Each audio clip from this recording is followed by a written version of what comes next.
Tayo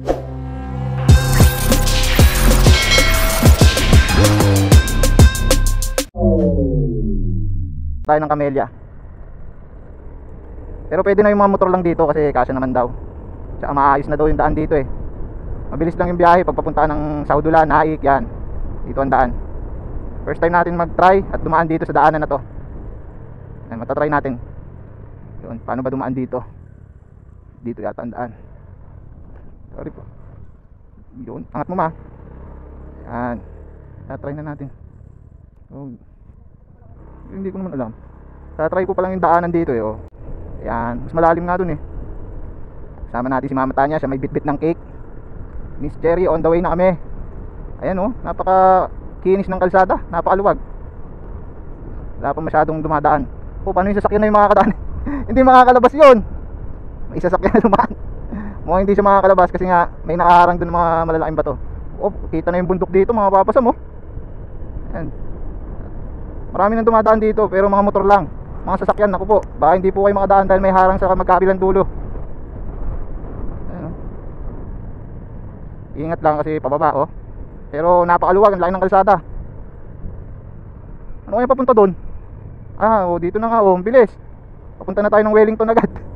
Di ba? Hindi na tayo dumaan ng Paradahan at saka Saudulan, ay ng Tres Cruces, Sunrise. Mas mabilis Paradahan oh. Hindi pa traffic. Mabilis daan sa Paradahan, kung pupuntahan ng Paradahan oh. Kaso may dala kaming cake, hindi pwede magmabilis. Masyadong mahangin. Oo, malayo din pala. Pag papuntang Paradahan, kaliwa ka lang doon. Kaso mas malayo kung galing ka na ng Lumina, doon ka na lang sa shortcut. Pero ito, yan nga, hindi ka naiikot sa mga lubak-lubak na daanan. Dito patag na eh oh. Yan, maganda yan. Oo. Dito sa Cavite, madami ng mga daan-daan. Shortcut, madaming shortcut. Kaya kung mga nakamotor ka, pwede kang umikot-ikot. Malalaman mo yung daanan kung saan ka mas mapapadali. Kasi before, commute lang tayo eh. Nung nagko-commute ako, alam ko lang yung highway, Aguinaldo Highway. Tapos Pitex. Pero kung... Ha? Ano? Oo, yun yung Wellington. Dati yun nga, alam lang natin, sumakay sa Tansa, bumaba sa PITX. Ngayon marami na tayong alam na pasikot-sikot dito sa Cavite. Yung dahil sa motor. Kasi pwede ka pumasok kung saan-saan. Ayan o. Napakaluwag dito mga papasam. Tsaka wala pang traffic. Uy, espresso. Oh, pulang espresso. Masyado nga lang mahangin. Kasi maluwag pa. Kalsada lang talaga. At least kung nagmamadali ka, pwede ka na dito dumaan. Ha? Ano? Kaya nga, mabilis lang. Kasi kung dun pa tayo sa kampo dadaan, ang tagal nun. Ang dami pang lubak-lubak na kalsada.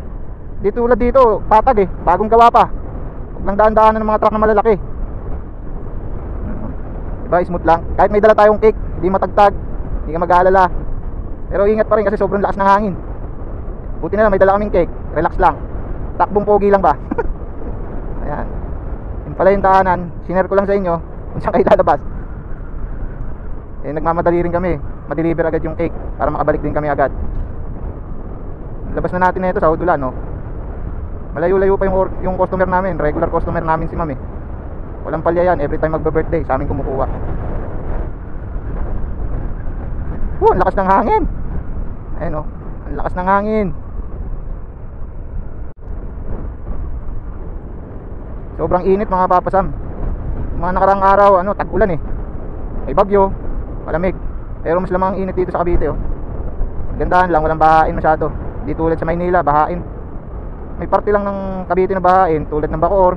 Ayan, yung mga ganyan. Pero sa amin safe sa Tansa, sa may Bagtas. Huwag lang talaga sa mga daanan lang papuntang Maynila, yun, mahirapan ka kung may mga malalakas na ulan, bagyo, ganyan. Ilang minuto lang tayo, nandito na tayo sa Saudulan. Paano pa kung binilisan natin? May dala nga lang tayong cake, kaya hindi tayo makapagmabilis. Ayan, masyado mahangin. Yung cake natin baka mawasak. Ha? Oo, bilis no. Ayan mga papasam oh. Dito na tayo agad sa Saudulan. Pero malayo-layo pa yung customer namin. Pagandaan lang, wala naman traffic. Oh, ito na mga papasam, Saudulan. Hanggang sa muli, sinare ko lang ang daanan ng shortcut. Okay, dito na tayo. Thank you, good vibes, ride safe mga papasam. Bye bye.